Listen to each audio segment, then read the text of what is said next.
আমার কাছে শোনেন সুদ কি জিনিস। সুদ ইজ ইকুয়াল টু নিজের মায়ের সাথে। আমার কাছে শোনেন সুদ কাকে বলে। সুদ ইজ ইকুয়াল টু আল্লাহর সাথে যুদ্ধ করা। সুদ সমান সমান রাসূল মুহাম্মদ সাল্লাল্লাহু আলাইহি ওয়াসাল্লামের বিরুদ্ধে। সুদ সমান সমান নিজের মাকে।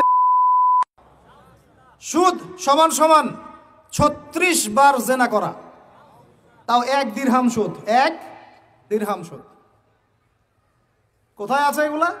আমি কি আসমান থেকে কথাগুলো বললাম? সহিহ বুখারীর হাদিসে নবী সাল্লাল্লাহু আলাইহি ওয়াসাল্লাম বলেছেন সুদের পাপের 70টা শাখা আছে। কয়টা ভাই? আরেকটা হাদিস পেয়েছিলাম সেখানে আছে 73টা শাখা। কয়টা?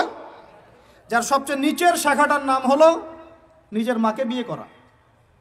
আমরা প্রত্যেকেই মায়ের সাথে জেনা করি যারা সুদ খাই।